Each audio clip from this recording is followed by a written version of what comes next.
Cedar quince rust is a lot like a cedar apple rust, only more rare and more pernicious. It requires a cedar host, which in our area is usually a juniper. The native junipers are said to be somewhat more susceptible than the Asian ones. It also requires a quince host, which can be of several plants in the rose family including fruiting quince, flowering quince, hawthorn, apple, mountain ash, and possibly others.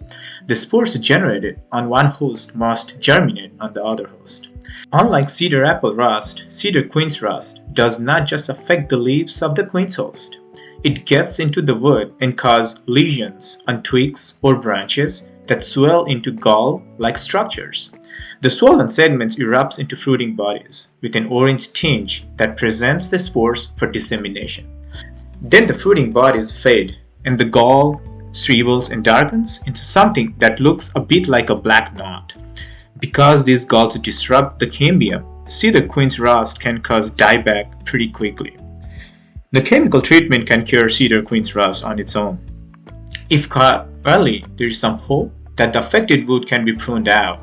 Pruning should be done several inches below the gall's lesions, and the removed material should be burned, trashed, or buried, not composted or shredded. After each pruning cut, the pruning shears should be sterilized with either rubbing alcohol or 20% solution of chlorine bleach. When it comes to cedar quince rust, neem oil can be effective in preventing the spread of the disease. It works by disrupting the life cycle of the fungus, preventing it from producing and spreading to other trees. While neem oil is generally safe for use in plants, it's important to follow instructions carefully and avoid using too much of oil as it can burn leaves and cause damage to the plant. It's also important to apply neem oil in the morning or evening and avoid spraying during the heat of the day. It is important to use a pure organic neem oil. The neem oil should also be diluted before spraying to avoid damaging plants. An emulsifier such as Dr. Bronner's Castile soap should be added to the diluted neem oil to ensure that the oil and water mix properly. Applying the neem oil spray in the morning or evening when the temperature is cooler and avoiding spraying in the heat of the day is essential.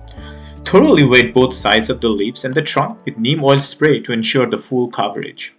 Neem oil should be used in conjunction with the other management practices, such as removing nearby eastern cedar, juniper, and planting the resistant quince cultivar to effectively manage cedar quince rust.